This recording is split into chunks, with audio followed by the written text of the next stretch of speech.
National Herald मामले में जिस तरीके से जांच चल रही है उसमें राहुल गांधी को समन किया गया है। 23 जून को सोनिया गांधी को भी पेश होना है, लेकिन नेशनल हेराल्ड के इस पूरे मामले में कांग्रेस का जो स्टैंड है वो ये है कि बीजेपी और केंद्र सरकार कांग्रेस को बदनाम करने की कोशिश कर रहे हैं और इसी को लेकर प्रदर्शन अलग अलग जगहों पर हुआ है। लखनऊ से हमारे साथ विवेक और देहरादून से रवि कैथुरा लगातार बने हुए हैं। विवेक, बीजेपी ये भी आरोप लगा रही है कि ये दरअसल राहुल गांधी को रिलॉन्च करने की कोशिश की जा रही है। कांग्रेस ये कह रही है कि अन्याय हो रहा है इसलिए हम विरोध पर उतरे हैं, लेकिन जो तस्वीरें आपने लखनऊ दफ्तर की दिखाई है, अगर ऐसे ही 1 घंटे के बाद आंदोलन की यात्रा होगी और 1 घंटे के बाद दफ्तर खाली हो जाएगा, तो इस विरोध से डरेगा कौन? सबको यह स्थिति पता है कि जो लोग आए हैं अभी घर पहुंच रहे होंगे। बिल्कुल, आपका आकलन बिल्कुल सही है अवधेश, क्योंकि जब बीजेपी अगर कह रही है कि राहुल गांधी को रिलॉन्च करने की तैयारी है, ये प्रोटेस्ट, तो उसी तरह से यहाँ पर भी बहुत सारे लोगों को रिलॉन्च करना है, कांग्रेस को ही रिलॉन्च करना है। एक तरह से ये दफ्तर की हालत बता रही है कि रिलॉन्च की बहुत ज़रूरत है। और जो प्रोटेस्ट हुआ है उसमें लोग आए थे, गिने चुने लोग आए, यानी इतना बड़ा प्रदेश भर से प्रोटेस्ट के लिए बुलाया गया था लोगों को।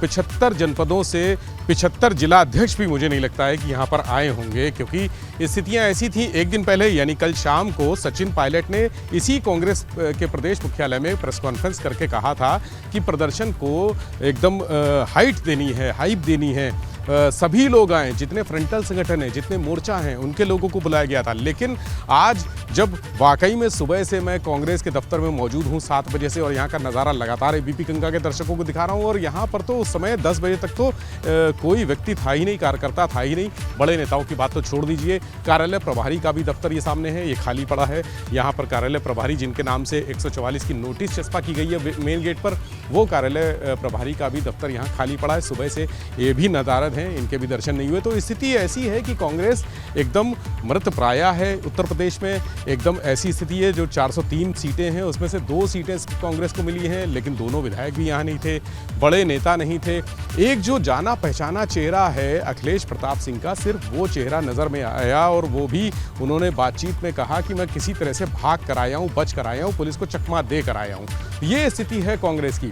अगर 75 जिले के 75 जिला अध्यक्ष और प्रंचल मोर्चा संगठन के लोग ही आ जाते तो कम से कम यहाँ पर 2-4 हज़ार की जो सम्मानजनक स्थिति है वो भीड़ दिखाई देती। लेकिन मुश्किल से बमुश्किल 150-200 आदमी यहाँ पर नजर आए, वो भी बड़े गुटों में, जत्थों में, छोटे छोटे गए।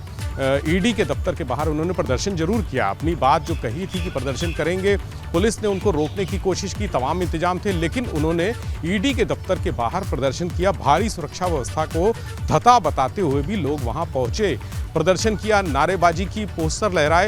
लेकिन उसके बाद की स्थिति, वो 1 घंटे का जो 1.5 घंटे का प्रदर्शन रहा, उसके बाद कांग्रेस का जो हवा निकलती है एकदम से, कि एकदम पूरी ताकत से गए और एकदम फुस हो गए, वो स्थिति नज़र आ रही है। अब यहाँ पर चूंकि अभी आज भी तमाम यहाँ पर लोग इकट्ठा होने थे, उसके बाद रणनीति बननी थी। राहुल गांधी अभी भी ईडी के दफ्तर में ही मौजूद हैं, वहाँ पर उनसे पूछताछ चल रही है। तो जब तक उनसे पूछताछ चलनी थी तब तक ये तय किया गया था कि यहाँ पर लोग बने रहेंगे, प्रदेश कार्यालय मुख्यालय में बने रहेंगे, जिससे रणनीति आगे क्या तय होगी उसको अंजाम दिया जा सके। लेकिन यहाँ पर फिलहाल कोई नेता ही नहीं है, कोई कार्यकर्ता नहीं है, सन्नाटा पड़ा है। हमने दिखा दिया पूरा एक दफ्तर यहाँ पर खाली है, जो मीडिया सेल है वहाँ भी कोई मौजूद नहीं है। ये स्थिति है कांग्रेस की उत्तर प्रदेश में। इसीलिए भाजपा ये दावा कर रही है कि कांग्रेस को, राहुल गांधी को रिलॉन्च करने की जरूरत है। तो कांग्रेस को भी अपने आप को, प्रियंका गांधी बीते दिनों आई थी, उन्होंने कहा था कि हमें ज़मीनी मुद्दों पर लड़ना है, लेकिन ये अपने ही मुद्दों पर नहीं लड़ पाए। आज ये बड़ा सबक है पूरे कांग्रेस के लिए, बड़े नेताओं के लिए, जो यहाँ पर आते हैं, चर्चा करते हैं, सम्मेलन करते हैं, संदेश देने की कोशिश करते हैं कि हम घर घर जाकर लड़ाई लड़ेंगे आम जनता के मुद्दों के लिए। वो कांग्रेस के नेता, वो कांग्रेस के पदाधिकारी आज अपने ही मुद्दे पर यहाँ पर नहीं हैं। गिने चुने लोग ही मौजूद थे, जिनको देख के कांग्रेस को सोचने की ज़रूरत है कि क्या अंजाम यहाँ पर होगा आगे। 2024 की तैयारी की बात कर रही है कांग्रेस, लेकिन 2024 की तैयारी को छोड़िए, कांग्रेस के जो मुख्य नेता हैं, बड़े नेता हैं राहुल गांधी, जो उनके लिए ही यहाँ पर खड़े होने में लोगों को 2 घंटे से ज़्यादा नहीं खड़ा हो पाया कोई, 2 घंटे बमुश्किल खड़े रह पाए। उसके बाद जो पुलिस लाइन कुछ लोग भेजे गए, कुछ लोग इको गार्डन भेजे गए, वहाँ से भी ये बताया जा रहा है, जो भी सोर्सेस से खबर आ रही है कि सबको मुचलके पर छोड़ दिया गया है, यानी वहाँ से अपने अपने घर चले गए हैं। अब यहाँ पर कांग्रेस के दफ्तर में इस समय कोई बिल्कुल ऐसे में सवाल ये उठता है कि अगर इस तरीके से स्थिति रही तो क्या वाकई रिलॉन्चिंग की कोशिश भी होगी तो हो पाई, क्योंकि 2024 की बातें तो कही जा रही हैं, लेकिन जो स्थिति लखनऊ कार्यालय की दिख रही है वो कम से कम अच्छी नहीं कही जा सकती। देहरादून का रुख करते हैं, रवि हमारे साथ बने हैं। रवि, अगर हम बात करें देहरादून की, तो वहां पर क्या कार्यकर्ता भी डटे हुए हैं या फिर वहां पर भी स्थिति लखनऊ वाली है? बिल्कुल अवधेश, देखिए मैं बता दूं, क्योंकि मैं इस वक्त पुलिस लाइन में हूं, जहां पर कांग्रेस के तमाम नेताओं को अरेस्ट करके लाया गया था।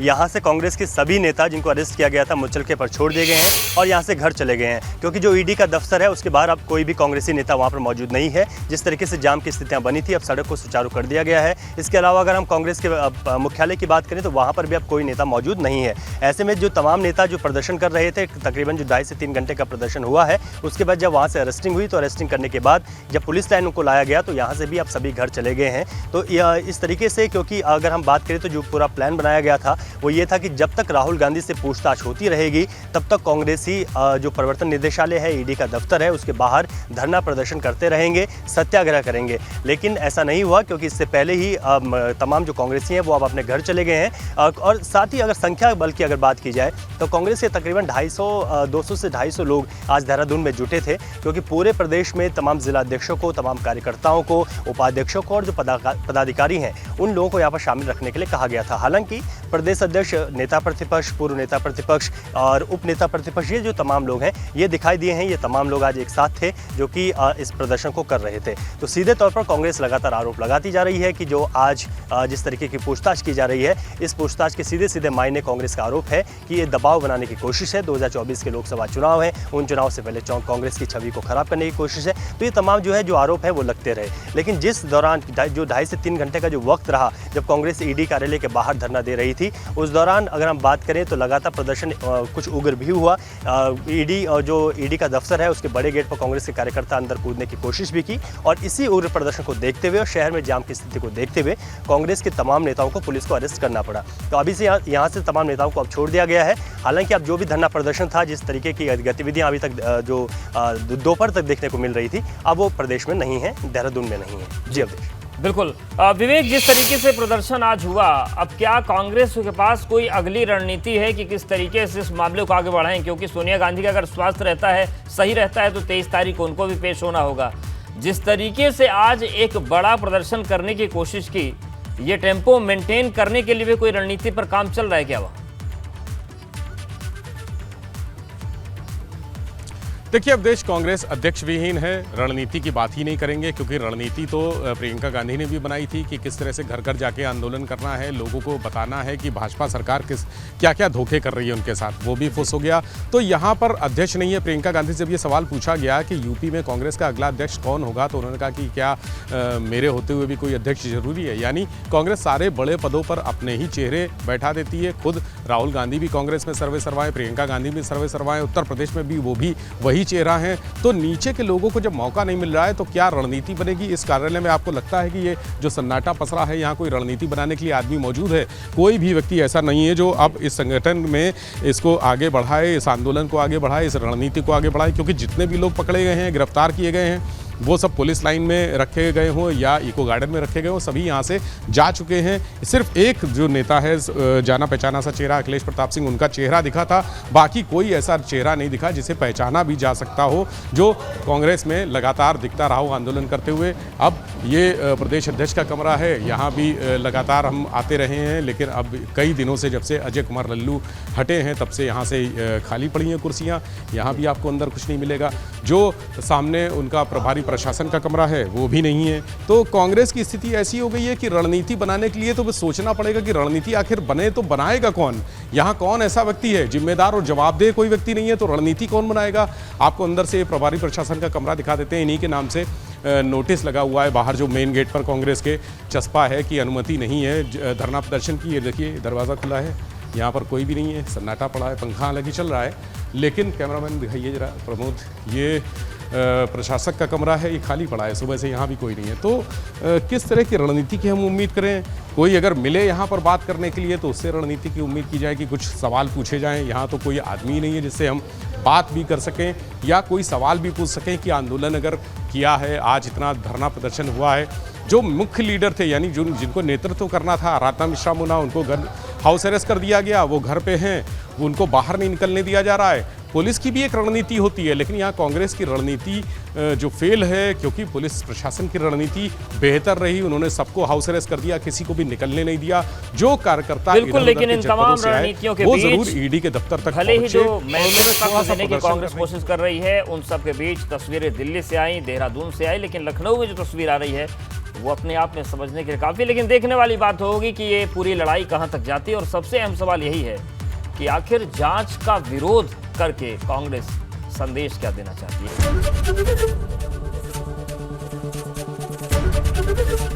एबीपी गंगा, खबर आपकी, जुबान आपकी।